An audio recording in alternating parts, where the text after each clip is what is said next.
రాజధాని భూముల పేరుతో అడ్డగోలుగా దోచుకున్న మాజీ మంత్రి నారాయణను మించిపోయాడు అతని అల్లుడు పునీత్ ఊతప్ప.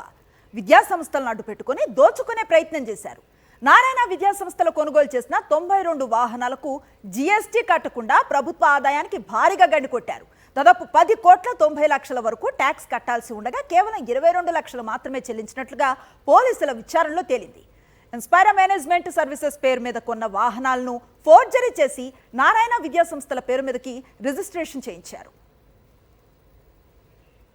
ఇటీవల డైరెక్టర్ రెవెన్యూ ఇంటెలిజెన్స్ అధికారులు నారాయణ మెడికల్ కాలేజీలో సోదాలు నిర్వహించిన సమయంలో జీఎస్టీ ఎగవేత అంశం బయటపడింది.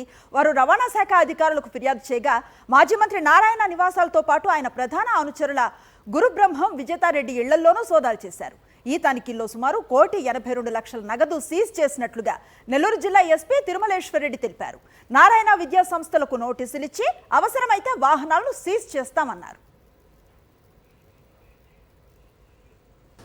నారాయణ ఎడ్యుకేషనల్ సొసైటీని ఒక సొసైటీ ఫామ్ అయ్యి దానికి అనుబంధంగా ఇన్స్పైరా మేనేజ్మెంట్ సర్వీసెస్ అని ఒక మేనేజ్మెంట్ సర్వీస్ని పెట్టడం జరిగింది.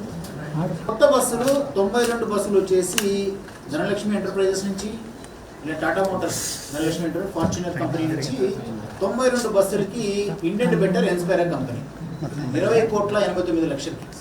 దీంట్లో 4 కోట్ల 80 లక్షలు జిఎస్టీ, 20 కోట్ల 80 లక్షలు, 4 కోట్ల 80 లక్షలు జిఎస్టీ. అయితే ఇక్కడ ఏం చేశారంటే ఆర్డర్ పెట్టింది ఇన్స్పైరా, వాళ్ళ ఓన్ అమౌంట్ నుంచి కన్సర్న్ కంపెనీకి ట్రాన్స్ఫర్ చేస్తారు. చేసిన తర్వాత కానీ ఇన్వాయిస్ మాత్రం నారాయణ ఎడ్యుకేషనల్ ఇన్స్టిట్యూషన్స్ పైన తీసుకుంటారు.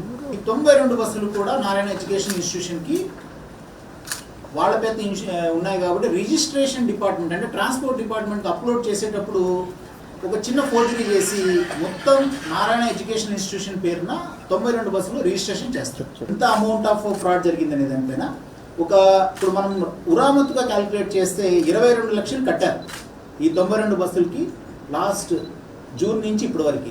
కానీ కట్టవలసిన సుమారుగా 10 కోట్ల పైన కట్టాలి. This is the estimate.